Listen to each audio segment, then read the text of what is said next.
हम अमोद प्रसाद गुप्ता बिरगंज से समाज में विवाह के समय में जब बिदागरी के समय आवेला तो बेटी और बाप के जौन क्षण बाटे उ आँख में आंसू धबधबात रहे। उ पीरियड पर हम एगो गीत लिखी, वो अपने लगन के बीच रखे के चाहें कि बाप बेटी के कैसन नाता बनवले बड़ विधाता, हे दाता अखियाँ से नूर बहता, हे दाता अखियाँ से नूर बह जाता। खास रहली जौवन बेटी भैली आज पराई, सोचले न रहनी ऐसन कभो दिन देखे के आई। हो खास रहली जौवन बेटी भैली आज पराई, सोचले न रहनी ऐसन कभो दिन देखे के आई। अंग से लागत बाटे अलगा, शरीर से लागत बाटे अलगा, अंग कटा के जाता, हे दाता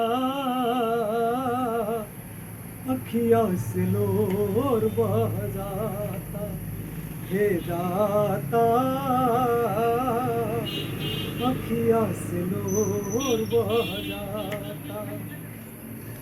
पापा पापा कहत रहली अब के पापा कही, हमरा जैसन आगे उनकर के नखरा के सही।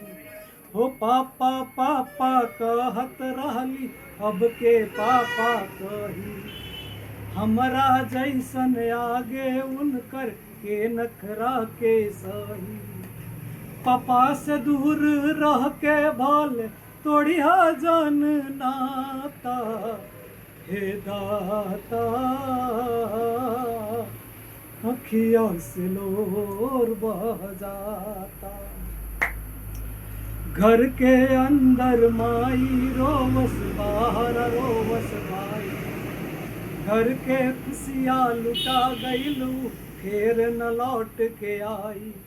हो घर के अंदर माई रोवस बाहर रोवस भाई, घर के खुशियाँ लुटा गईलू फिर न लौट के आई।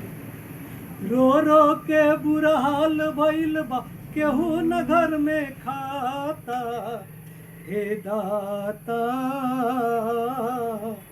अखियाँ से लोर बह जाता।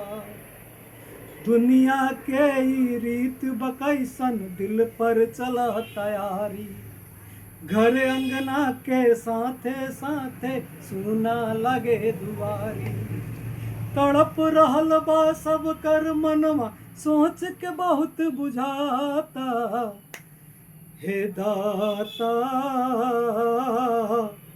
अखियाँ से लोर बह जाता, हे दाता